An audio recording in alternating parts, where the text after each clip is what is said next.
He didn't even recognize his own wife. The sentence moved through the ballroom in hushed whispers, slipping between crystal glasses and polished laughter as if it belonged there, as if it were just another piece of gossip dressed in silk. Claire Whitmore stood at the edge of the grand hall, beneath a chandelier the size of a small car, its light scattering across marble floors and designer heels, and for a moment, she allowed herself to feel the weight of that truth settle into her chest. The last time she had stood in a room like this, she had been on Ethan Cole's arm, introduced with pride, her name an extension of his. Tonight, she was invisible. Ethan stood at the center of it all, exactly where he had always believed he belonged, one hand resting lightly at the small of his fiancée's back, the other holding a glass of champagne he barely drank. Laughter followed him like a shadow, easy and rehearsed, as he greeted investors, board members, and old friends who had once known Claire well enough to sit at her dinner table, to compliment her taste, to call her by her first name. Now, those same eyes slid past her without recognition, or worse, with the faint flicker of something that looked like pity quickly disguised as indifference. She had chosen her dress carefully, a simple black silk piece that didn't compete with the room but didn't disappear into it either, the fabric catching the light just enough to remind anyone looking that she was still there. Not that anyone was looking. A server passed by with a tray of champagne flutes, and Claire almost reached for one out of habit before stopping herself, her hand hovering for a fraction of a second before falling back to her side. Old reflexes. Old roles. Across the room, Ethan's gaze swept in her direction, not searching, not curious, just scanning, the way one might glance over furniture in a room they owned. His eyes passed over her face without pause. No recognition. No hesitation. Just absence. And then he smiled at someone else. The woman beside him, tall and radiant in a pale gold gown, leaned closer, whispering something that made him laugh, a low, confident sound that Claire remembered too well, a sound that used to belong to quiet nights and shared secrets. Now it echoed across a room that no longer had space for her. "Ethan," someone called, raising a glass, "you've outdone yourself tonight." He lifted his own in response, effortless, polished. "Only the best," he replied, his voice carrying just enough to be heard by those who mattered. Claire watched the moment unfold as if it were happening behind glass, distant and untouchable. This was his world. It always had been. And once, she had believed it was hers too. A woman standing nearby leaned toward her companion, her voice low but not low enough. "I heard she never really recovered after the divorce," she murmured, eyes flicking briefly toward Claire before darting away again. "It's sad, really." Claire didn't react. Not outwardly. She simply shifted her weight, her posture straight, her chin lifting by the smallest degree, as if anchoring herself to something deeper than the room, deeper than the whispers, deeper than the man who had just looked straight through her as if she had never existed. The music swelled, a soft orchestral piece that filled the silence between conversations, and for a moment, everything felt suspended, like the inhale before something irreversible. Claire's gaze moved once more to Ethan, to the man who had once known every detail of her life and now couldn't even recognize her face. She didn't call out to him. She didn't step forward. She didn't need to. Because somewhere beneath the glow of chandeliers and the hum of polite applause, something had already begun to shift, quiet and unseen, like a storm gathering far beyond the horizon. He had chosen not to see her. And that choice was about to cost him everything. The music had not changed, but something inside her had, a quiet shift that pulled her away from the noise of the ballroom and back into a past she had once believed would define her forever. There had been a time when rooms like this felt like oxygen, when she had memorized the unspoken rules of proximity and presence, when standing beside Ethan had meant something. He had been magnetic in the beginning, not loud but certain, the kind of certainty that made people lean in, that made her lean in. He had looked at her then, really looked at her, as if she were the only person in a crowded room, as if her thoughts mattered, as if her voice added something to his world. It had started subtly, the way all erosion does, not with a storm but with a series of small, almost imperceptible shifts. He would correct her in conversations, gently at first, then with a sharper edge, reframing her words into something more acceptable, more aligned with the image he was building. He would laugh off her ideas in private, calling them impractical, reminding her that vision required discipline, that ambition required sacrifice. And slowly, without ever announcing it, he had redrawn the boundaries of her life until she existed only within the lines he approved. The house they bought had been his choice, the city they lived in had been his decision, even the people they spent time with had been filtered through his quiet, relentless standard. She had adjusted, telling herself that compromise was part of love, that supporting him meant becoming smaller in the places where he needed to grow. By the time she realized how much she had given away, it no longer felt like something she could take back. The divorce had not been loud. There had been no dramatic scenes, no shattered glass or raised voices, just a series of signatures on thick paper and a settlement that reduced years of her life into numbers that looked clean and fair on the surface and hollow underneath. He had spoken to her the same way he always had by then, calm, controlled, explaining that it was the right move, that they had grown in different directions, that she would be better off finding something simpler, something quieter. And she had nodded, because arguing would have required a version of herself that no longer existed. What he did not know, what he had never asked, was where she came from before him, or why she had never spoken about it. The Whitmore name had not been something she carried lightly. It had been something she stepped away from long before she met him, choosing anonymity over expectation, choosing to build something on her own terms rather than inherit a life already written. When she married Ethan, she had believed that choice would not matter, that love would be enough to define her future. But when everything collapsed, when she found herself alone in a city that no longer felt like home, it was that past she had once abandoned that reached for her again. The call had come on a quiet afternoon, a number she had not seen in years, a voice on the other end that did not ask but informed, that did not question but expected. She had returned not as the girl who had left, but as someone who had already lost everything that once made her hesitate. Training had not been gentle, and expectations had not been lowered for her. If anything, they had been higher. She had learned to read rooms the way Ethan once had, to understand power not as something loud but as something controlled, precise, and patient. She had learned that silence, when held long enough, could reshape an entire narrative. And now, standing beneath the glow of a chandelier that once would have intimidated her, she understood something he never had. She had never been erased. She had simply been waiting for the right moment to be seen. The shift began so quietly that most of the room did not notice it at first, a subtle change in the rhythm of the evening as the music softened and the lighting adjusted by a fraction, just enough to draw attention toward the stage at the far end of the ballroom where a man in a tailored tuxedo stepped forward and tapped lightly against his glass. Conversations lingered for a moment longer, laughter trailing off in scattered pockets before settling into a polite hush that spread across the room like a slow tide. Claire did not move immediately. She had seen this moment coming long before anyone else realized it existed. Across the floor, Ethan turned slightly toward the stage, his arms still around his fiancée, his posture relaxed, confident, unaware that the axis of the room was about to tilt. "Ladies and gentlemen," the host began, his voice smooth and practiced, carrying effortlessly through the air, "tonight would not have been possible without a very special benefactor." A ripple of anticipation moved through the crowd, subtle but present, heads turning, eyes sharpening with interest. Ethan's attention sharpened as well, the instinct of a man who understood that moments like this often translated into opportunity, alliances, visibility. Claire took a single step forward, then another, her heels making the faintest sound against the marble floor, a quiet rhythm that seemed to exist beneath the host's voice. No one stopped her. No one noticed her yet. For years, the host continued, this individual has chosen to remain private, allowing others to stand in the spotlight while building something far greater behind the scenes.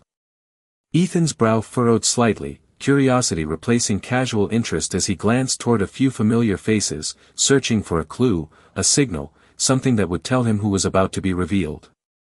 There was nothing. Only the steady unfolding of a moment he did not control. Claire reached the edge of the crowd now, close enough to see the subtle shifts in expression, the way conversations had fully dissolved into silence, the way anticipation had replaced indifference. "Tonight," the host said, pausing just long enough to let the room lean in, "we have the honor of finally acknowledging her." The word landed differently. Not neutral. Not expected. Ethan's gaze flickered, a brief, instinctive reaction to something he could not yet name.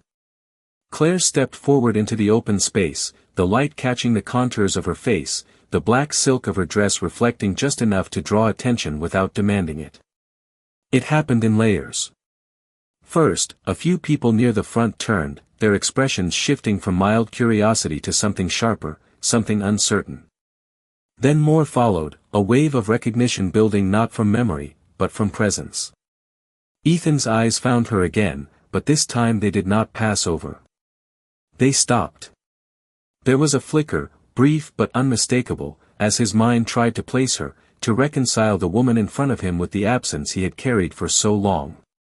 "Please join me in welcoming," the host's voice rang clear, "the sole heiress of Whitmore Holdings, Miss Claire Whitmore." The silence that followed was not empty.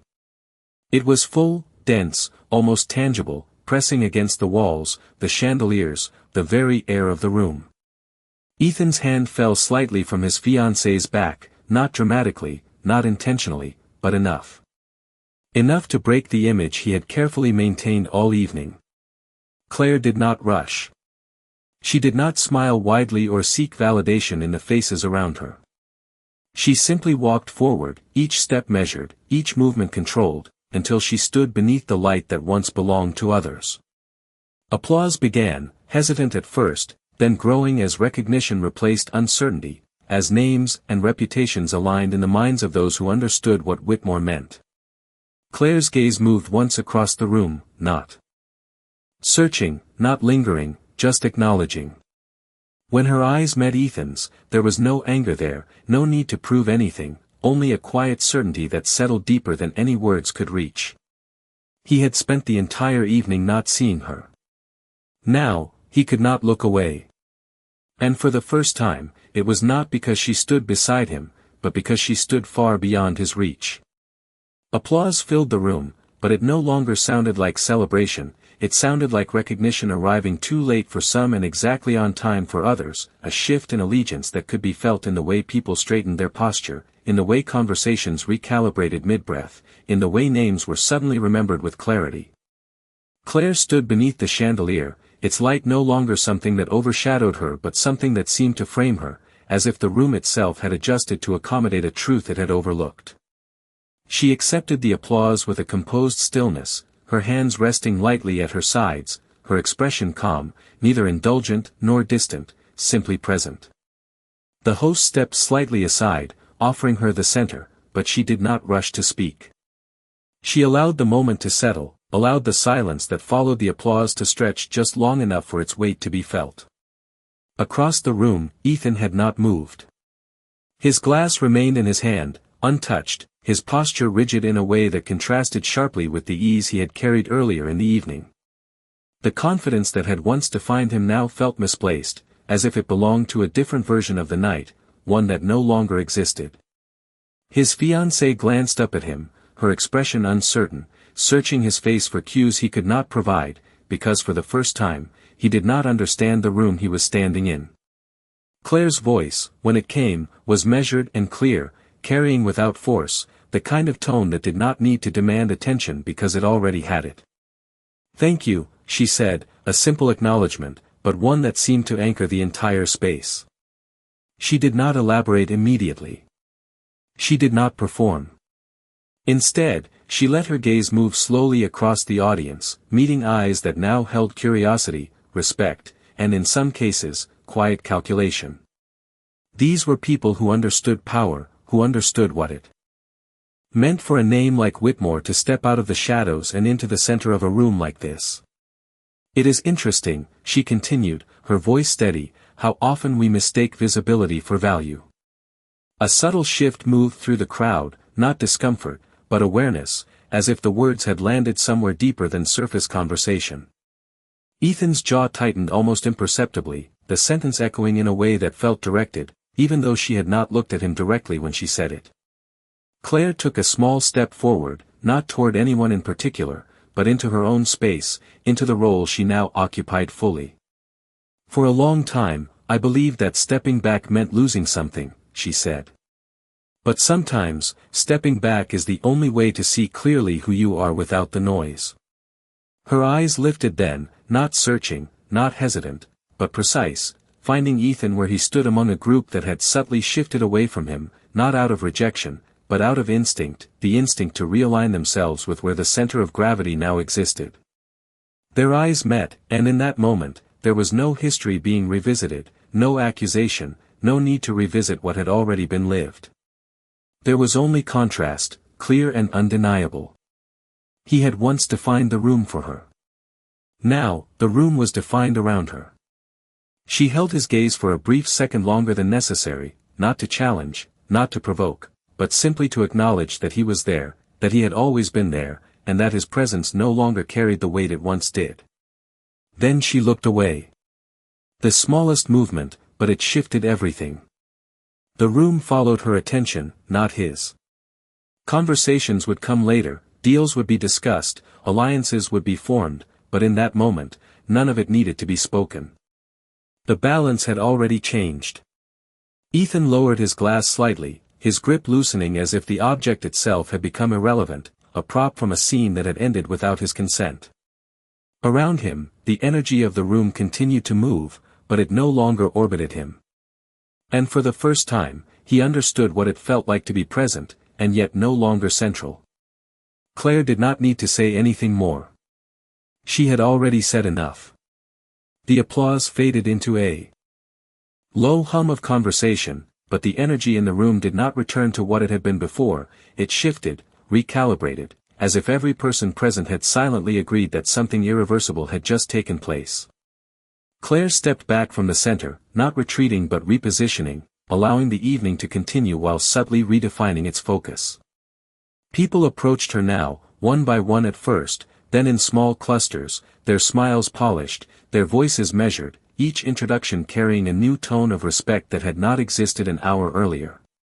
Names that once overlooked her now lingered, hands extended a second longer, eyes meeting hers with intention instead of dismissal.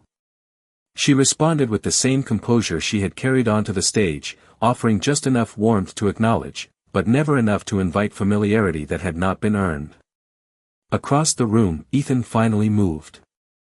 It was not a confident stride, not the effortless glide he had perfected over years of navigating spaces like this, but something slower, more deliberate, as if each step required recalibration.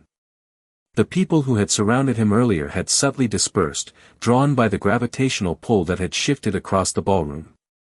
His fiancée remained at his side, though her posture had changed, her earlier confidence replaced with a quiet uncertainty she tried to conceal behind a practiced smile. He stopped a few feet away from Claire, close enough that the distance between them felt intentional rather than accidental. For a moment, he said nothing. The silence between them was not empty, it was filled with everything that had been left unsaid for years, everything that no longer needed to be spoken. Claire, he finally said, her name unfamiliar on his tongue, as if he were relearning something he had once taken for granted. She turned toward him fully now, not with surprise, not with hesitation, but with the calm acknowledgement of someone who had expected this moment long before it arrived. "Ethan," she replied, her voice even, giving nothing more than what the moment required. He studied her face, searching for something he could recognize, something that would make sense of the shift he had just witnessed, but the woman standing in front of him did not fit into any version of the past he remembered. "I did not know," he said, the words sounding incomplete even as they left him, as if he already understood that they were insufficient. Claire's expression did not change. "No," she said quietly, "you did not." There was no accusation in her tone, no sharp edge, just a simple statement of fact that carried more weight than any confrontation could have. Around them, the room continued its quiet motion, but the space they occupied felt separate, insulated, as if time had slowed just enough to allow the truth to settle fully between them. "You could have told me," he added, a faint trace of something that might have been frustration or regret threading through his voice, though even he did not seem certain which. Claire held his gaze, steady and unyielding, not in defiance but in clarity. "You never asked," she replied. The words landed with precision, not designed to wound, but impossible to ignore. Ethan exhaled slowly, the kind of breath that comes when something long assumed finally collapses under its own weight.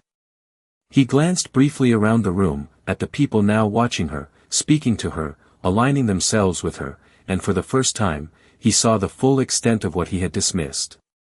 "You have changed," he said, though the statement sounded less like an observation and more like an attempt to understand what no longer fit within his expectations. Claire's lips curved into the faintest hint of a smile, not triumphant, not bitter, just certain. "No," she said, her voice soft but unwavering, "I stopped shrinking." The simplicity of it left no room for interpretation. No room for negotiation. Ethan did not respond immediately.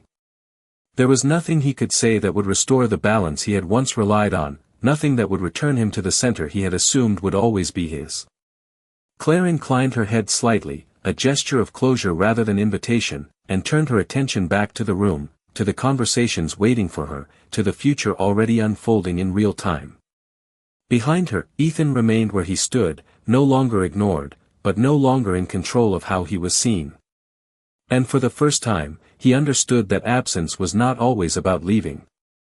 Sometimes, it was about being left behind. The night continued, but it no longer belonged to the version of itself that had begun just hours earlier, it belonged to something sharper, something quieter, something that moved beneath the surface of polite conversation and curated laughter. Claire stood among a circle of investors now, their voices low, deliberate, each word chosen with care, not because they needed to impress her, but because they understood she did not need to be impressed. She listened more than she spoke, her presence steady, her responses measured, and with every passing minute, the room adjusted further, aligning itself not around noise, but around substance. Names were exchanged, opportunities hinted at, but Claire never rushed, never reached, never revealed more than necessary. Power, she had learned, was not in what you displayed, but in what you withheld. Across the room, Ethan watched.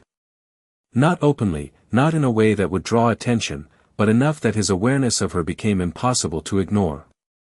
He had repositioned himself near the bar, a place that once felt like control, like vantage, but now felt like distance, like observation without influence.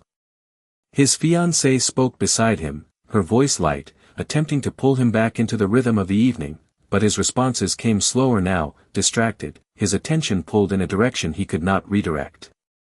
He had built his life on perception, on reading rooms, on understanding where power lived and how to move toward it. Tonight, for the first time, he realized he had misread everything. Claire was no longer a variable he could calculate. She was the constant he had failed to recognize. A man approached him, one of the same investors who had greeted him earlier with enthusiasm, now offering a polite nod that lacked the previous warmth. "Ethan," the man said, his tone respectful but distant, "quite an evening." Ethan forced a small smile, the kind that no longer came naturally.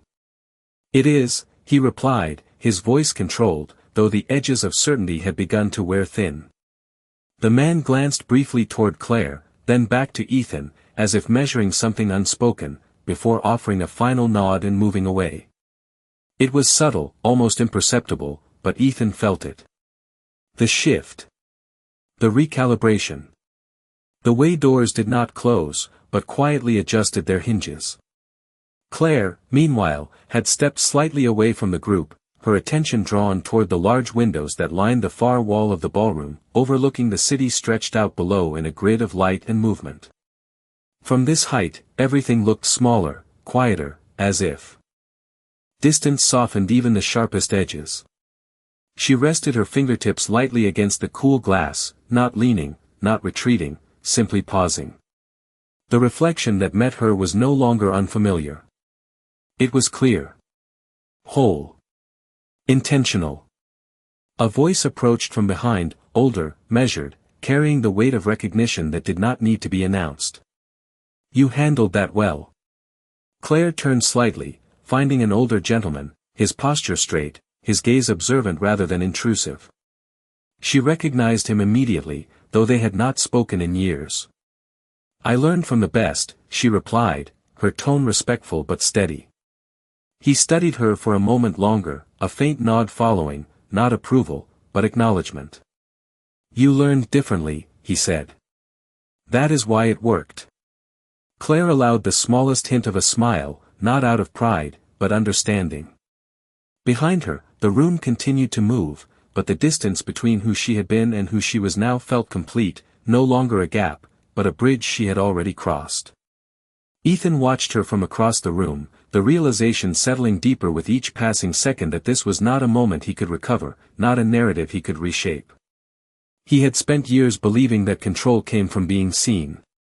Tonight, he learned that real power came from being understood, and that was something he had never taken the time to do. Claire did not look back at him. She did not need to. The silence between them had already said everything. The night had settled into a quieter rhythm, but beneath the surface, something continued to evolve, a subtle reshaping of alliances and a tension that could not be undone. Claire moved through the room with an ease that was not performative but earned, her presence no longer questioned, no longer compared, simply accepted.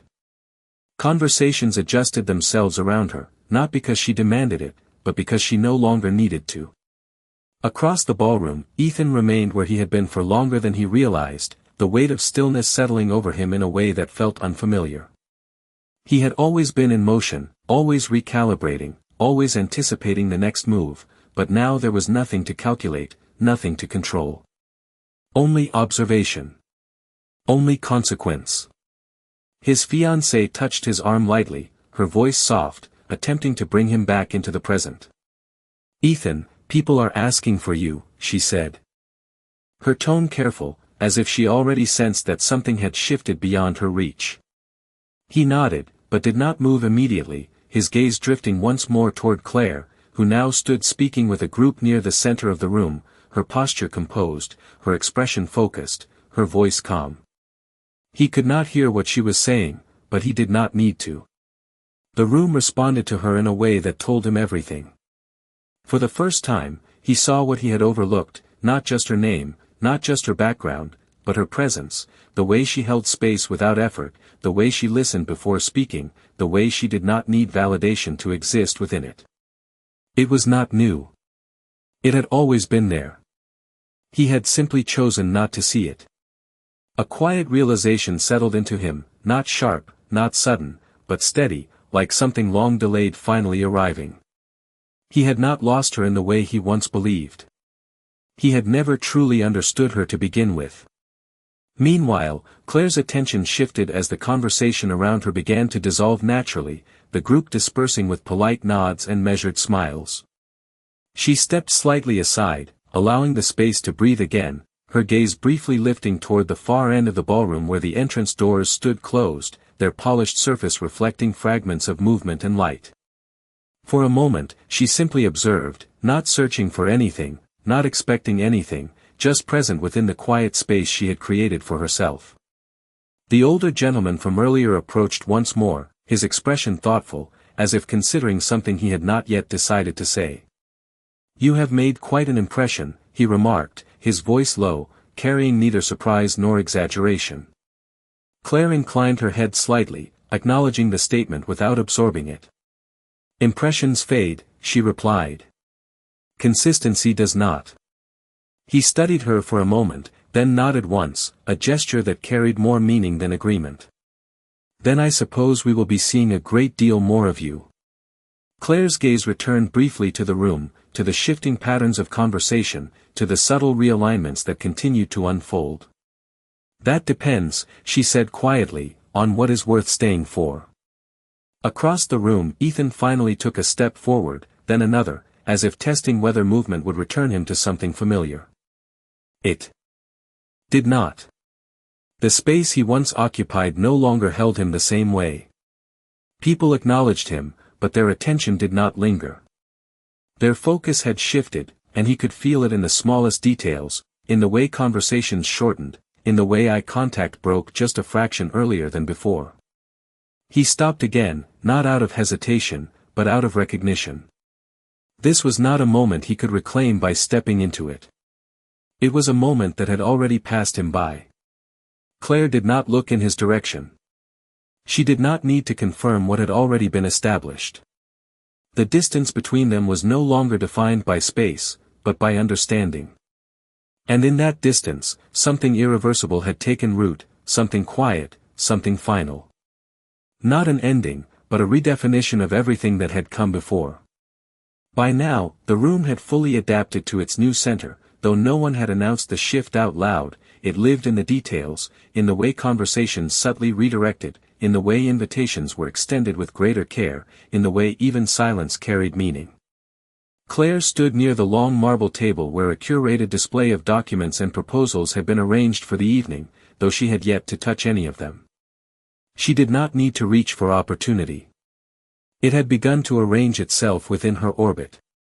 A woman approached her, impeccably dressed, her posture confident but not presumptuous, the kind of presence that suggested familiarity with power rather than a need to prove it. "Claire Whitmore," she said, offering her hand with a measured smile, "I have been hoping to meet you." Claire accepted the gesture, her grip firm but unhurried. "Then tonight worked in your favor," she replied, her tone calm, allowing the conversation to begin without giving away more than necessary. The woman nodded slightly, acknowledging both the words and what remained unsaid. "Your family has been very selective about visibility," she continued. "It makes moments like this significant." Claire's gaze held steady. "Visibility is a choice," she said. "So is timing." The woman's smile deepened, not out of charm, but recognition. This was not a conversation about introductions. It was a negotiation of understanding.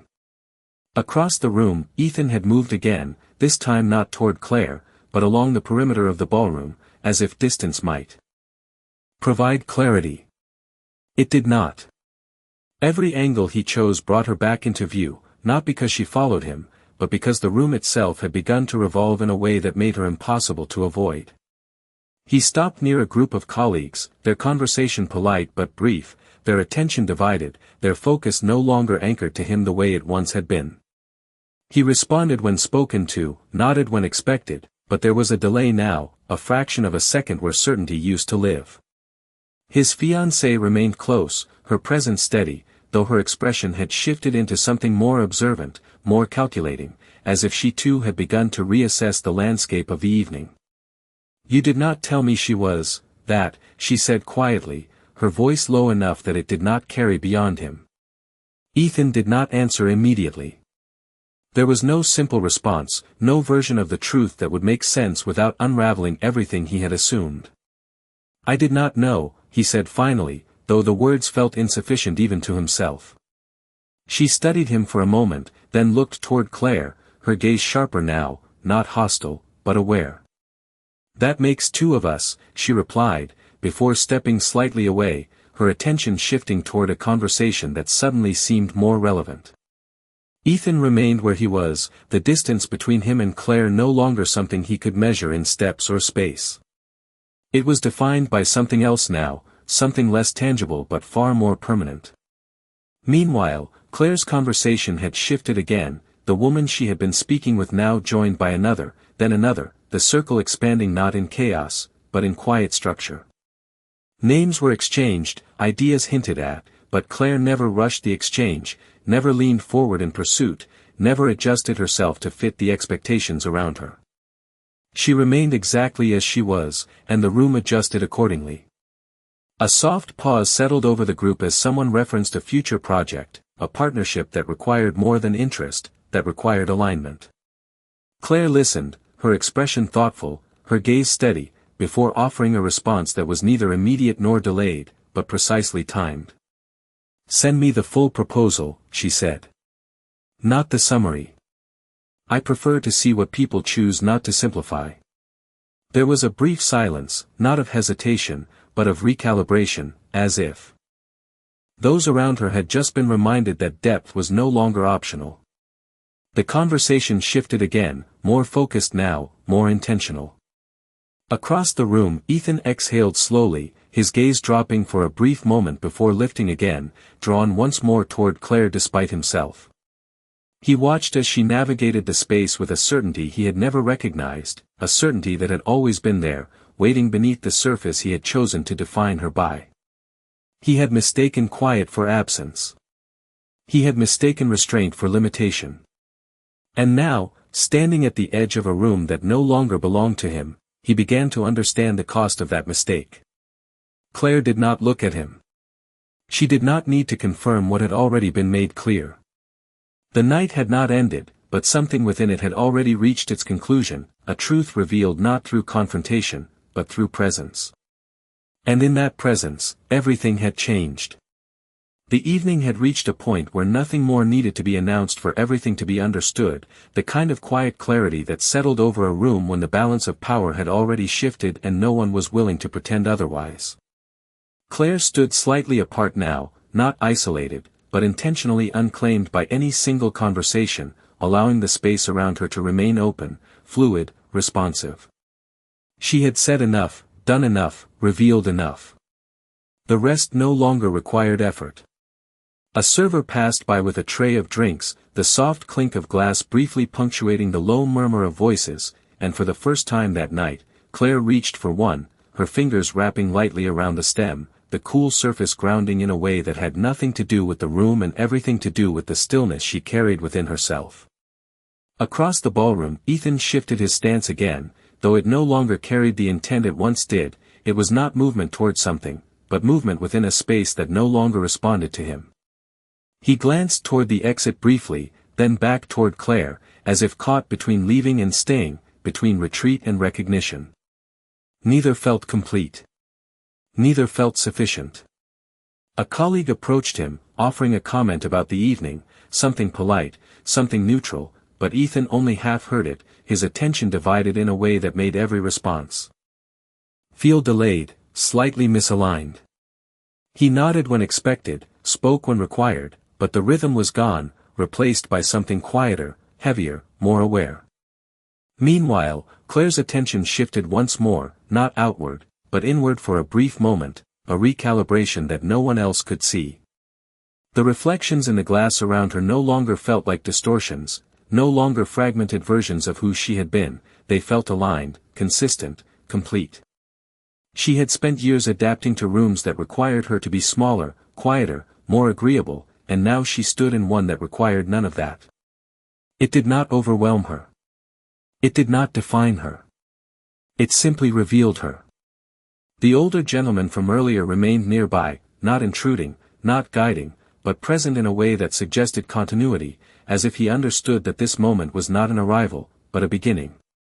Most people would say something more, he observed quietly, his gaze directed not at her, but at the room itself. Claire took a small sip from her glass before responding, her tone thoughtful, unhurried. Most people feel the need to prove something, she said. I do not. He nodded once, the acknowledgement subtle but complete. There was nothing to add. Nothing to challenge. Across the room, Ethan finally turned fully toward the exit, his posture straightening as if committing to a decision that had been forming for longer than he wanted to admit. His fiancée joined him without question, her expression composed, though her eyes lingered for a brief second on Claire, not with resentment, but with recognition of a reality that could not be undone. They moved toward the doors together, their steps measured, their departure quiet enough that it did not interrupt the flow of the evening, but visible enough that those paying attention would notice. Claire did not watch them leave. She did not need to. The significance of their departure did not depend on her acknowledgement. It existed independently, as part of a larger shift that had already taken place. The doors opened, then closed, and with that, something else settled into place, not with finality, but with certainty. The room continued, conversations resumed, opportunities expanded, but the absence left behind did not create a void, it clarified the space. Claire set her glass down on a nearby table, her movements precise, unhurried, and turned back toward the people who remained. Toward the conversations that now carried weight, toward the future that had quietly aligned itself in her favor. She did not feel victorious. She did not feel vindicated. She felt clear. And in that clarity, there was a kind of power that required no witness, no validation, no applause. It simply existed, steady and undeniable, like a truth that had always been there, waiting for the moment it would finally be seen. The doors had closed behind Ethan, but the absence he left behind did not echo. It settled, quiet and definitive, like a chapter that had ended without needing a final line. The room did not pause for him, did not adjust to fill the space he once occupied, it simply continued, as if it had already moved beyond him long before he chose to leave. Claire remained where she was, not anchored, not fixed, but present in a way that allowed everything around her to move naturally. The conversations that approached her now carried a different tone, not curiosity, not even admiration, but alignment. People were no longer trying to understand who she was, they were trying to understand how she thought, how she decided, how she saw the future unfolding beyond the walls of this room. She listened carefully, her responses deliberate, never rushed, never exaggerated. Each word she offered carried intention, and because of that, each silence she allowed carried weight. The older gentleman stepped beside her once more, his presence unobtrusive, as if he had always been part of the space she occupied. "You handled the transition well," he said, his voice low, thoughtful, not as a compliment, but as an observation. Claire's gaze moved briefly across the room, taking in the shifting dynamics, the subtle reorganization of attention that had already begun to settle into something stable. "It was never about the room," she replied. "It was about knowing I did not need it to define me." He nodded once, a quiet acknowledgement of something that did not require further explanation. Around them, the evening continued to unfold, but the urgency had faded, replaced by a sense of quiet purpose. Conversations became more focused, more intentional, less about presence and more about direction. Claire found herself engaged in discussions that extended beyond introductions, beyond surface exchanges, into territory that required clarity, foresight, and restraint. She did not dominate these conversations, she guided them, subtly. Allowing others to reveal more than they intended while she revealed only what was necessary. It was a balance she had learned not from instruction, but from experience, from years of being underestimated, from years of observing what others overlooked. At the far end of the ballroom, the large windows reflected the city once more, but now the lights outside seemed less distant, less detached, as if they were part of the same landscape she now occupied fully. Claire allowed herself a brief glance in that direction, not to escape, but to recognize the scale of what lay ahead. This night was not an ending. It was an introduction, not to others, but to a version of herself that no longer needed to be contained, explained, or reduced. A man approached her, younger than most in the room, his expression composed but not overly rehearsed, the kind of presence that suggested preparation without arrogance. "Ms. Whitmore," he said, his tone respectful, direct, "I would like to discuss a proposal with you, when you have time." Claire studied him for a moment, not evaluating his words, but his delivery, the way he held himself within the space, the way he did not overextend his request. "Send it to my office," she replied. "If it holds up without explanation, we will have a conversation." He nodded, accepting the terms without hesitation, and stepped back, understanding that the exchange had reached its natural conclusion.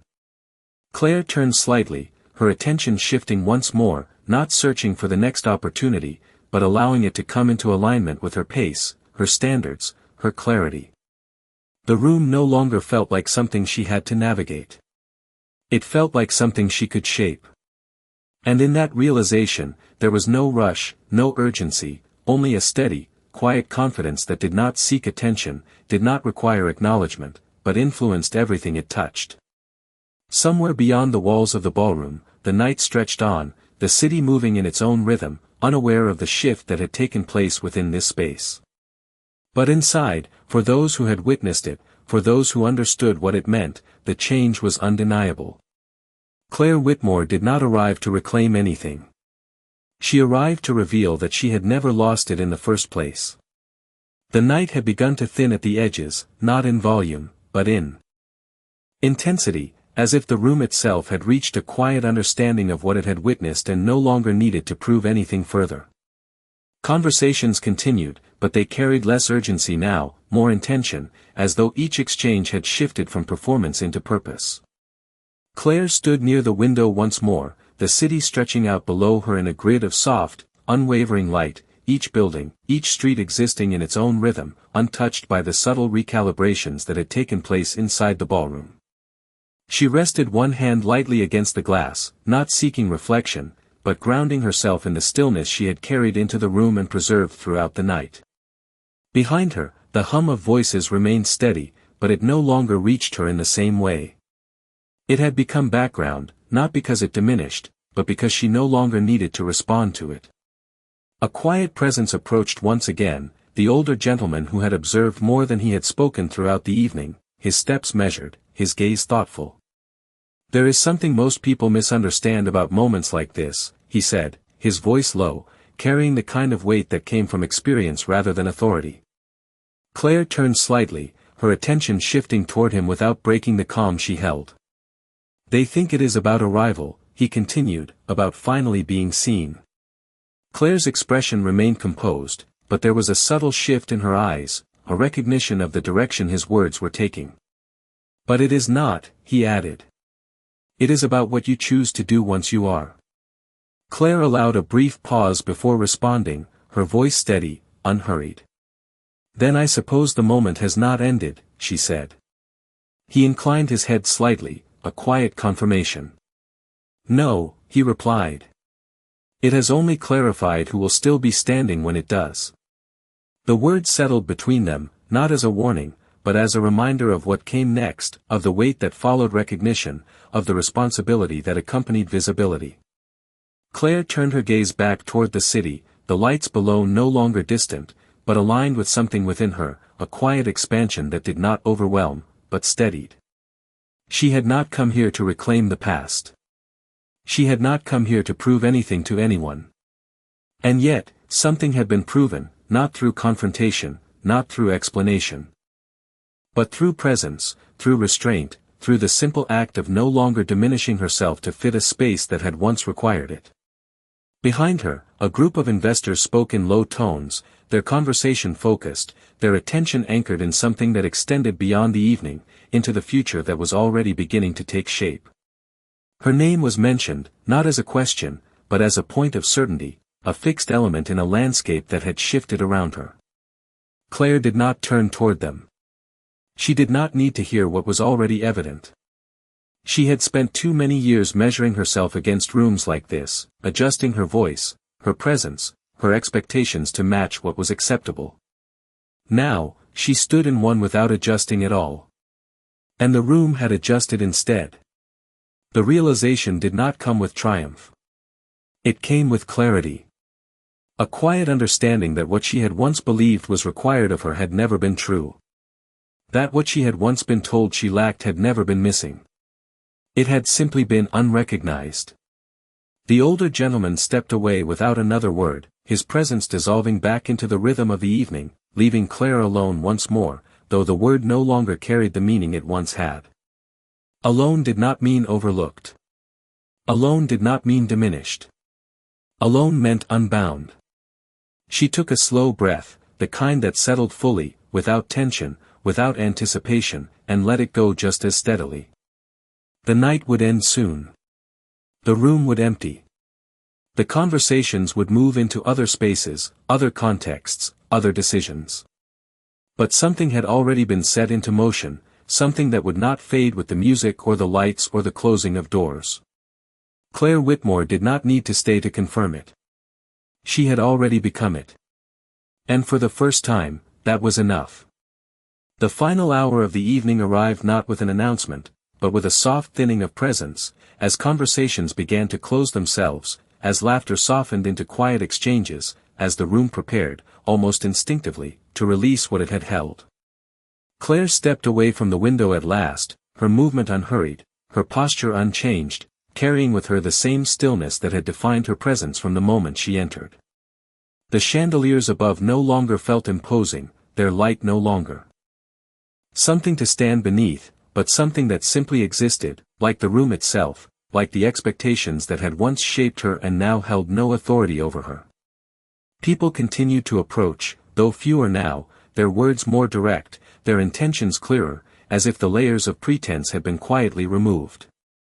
Claire listened, responded when necessary, declined without apology when needed, each interaction precise, contained, complete. There was no excess, no need to extend beyond what felt aligned.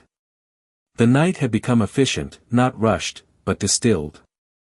At the far end of the ballroom, staff began subtle preparations, clearing glasses, adjusting arrangements, their movements practiced and nearly invisible, signaling that the evening was approaching its natural conclusion. Claire noticed, not because she was watching for it, but because she was no longer distracted by anything else. She was fully present, and presence revealed everything. A woman approached her once more, older, composed, her expression thoughtful rather than eager. "You did not stay long in the center," she observed, her tone neither critical nor curious, simply stating what had been evident. Claire met her gaze, calm, steady. "I did not need to," she replied. The woman nodded slightly, as if confirming something she had already understood. "Most people would have lingered," she said. "Most people mistake attention for leverage." Claire's expression softened by the smallest degree, not in agreement, but in recognition of a shared understanding. "Attention fades," she said quietly. "Position does not." The woman allowed a faint smile, one that did not seek to impress, only to acknowledge. "Then you will do well," she said, before stepping away without waiting for a response. Claire remained where she was for a moment longer, the space around her no longer filled with expectation, but with quiet equilibrium. The room had returned to a kind of balance, not the one it began with, but a new one, shaped by what had been revealed, by what had shifted, by what could no longer be unseen. She turned slightly, her gaze moving once across the ballroom, not searching for faces, not measuring reactions, but simply observing the space as it existed now, without distortion, without projection. There were no longer any versions of herself reflected back at her that felt incomplete or uncertain. There was only one. Complete. Defined not by the room, not by the past, not by the absence of someone who had once held significance, but by the quiet certainty she carried within herself. She reached for her coat, draped neatly over the back of a chair, the fabric smooth beneath her fingers, grounding in its familiarity. As she slipped it on, the gesture felt less like preparation to leave and more like the closing of something that had already ended internally. There was no urgency in her movements, no hesitation, no need to look back or forward. Only presence. Only clarity. The doors at the far end of the ballroom stood open now, the night beyond them cool and steady, the city continuing in its own rhythm, untouched by what had transpired within these walls. Claire began to walk toward them, her steps measured, her pace unhurried, each movement aligned with the same quiet confidence that had carried her through the evening. No one stopped her. No one needed to. The significance of her departure did not require acknowledgement. It existed in what had already been established. As she reached the threshold, she paused for the briefest moment, not to reconsider, not to reflect, but simply to exist within the transition. Then she stepped forward, out of the room, into the night, leaving behind not a version of herself, but a space that had finally seen her clearly. And for the first time, that was all that mattered. The night air met her with a quiet clarity that the ballroom could never hold, cool against her skin, steady in a way that did not demand attention, did not ask her to perform, did not require her to be anything other than exactly who she had become. Claire paused just outside the entrance, the city stretching before her in long avenues of light and motion, the distant hum of traffic blending into something almost rhythmic, almost calming. Behind her, the doors closed softly, sealing away the voices, the chandeliers, the shifting alliances, all of it now contained within a space that no longer defined her. She did not turn back. There was nothing unfinished behind her, nothing unresolved, nothing waiting for closure. It had already been given, not in words, not in confrontation, but in the quiet, undeniable way she had stood and been seen. A black car pulled up along the curb, its presence subtle, expected without being announced, the driver stepping out with practiced discretion. Claire moved toward it without hesitation, her steps measured, her posture unchanged, carrying with her the same stillness that had anchored her throughout the evening. As the door opened, she paused for a brief moment, her gaze lifting once more to the skyline, the buildings rising in silent confidence, each one a testament to something built, something sustained, something that did not rely on approval to exist. She understood that now in a way she never had before. The past did not pull at her. It did not echo. It did not ask to be revisited or redefined. It simply existed, as something that had shaped her without containing her. Ethan's absence did not feel like loss. It felt like clarity. A space that had once been occupied by uncertainty, by compromise, by a version of herself that had learned to shrink, now stood open, not empty, but complete. She had not replaced anything. She had reclaimed everything. She stepped into the car, the door closing behind her with a soft, final sound that carried no weight beyond its function. Inside, the world narrowed to a quiet, controlled space, the city lights reflecting in the window beside her as the car began to move, gliding forward with a smooth, uninterrupted motion. Claire rested her hand lightly against the glass, watching the reflections shift and change as the streets passed by, each one a reminder that movement did not require urgency, that direction did not require noise. The evening had not been about proving anything. It had not been about reclaiming attention or rewriting a narrative. It had been about standing fully within herself, without adjustment, without apology, without hesitation. And in doing so, everything else had adjusted around her. The car turned onto a wider avenue, the lights stretching further, the space opening, and with it came a quiet sense of continuation, not of something beginning, but of something unfolding exactly as it was meant to. Claire closed her eyes for a brief moment, not out of exhaustion, but out of stillness, allowing the silence to settle, to deepen, to anchor itself within her. When she opened them again, there was no reflection she needed to study, no version of herself she needed to reconcile. There was only clarity. Only certainty. Only presence. She had not sought revenge. She had not needed to. What she had become had already answered everything. And somewhere, far behind her, in a room that had finally learned to see her, the silence she left behind still lingered, not as absence, but as understanding. He had no idea. But she did.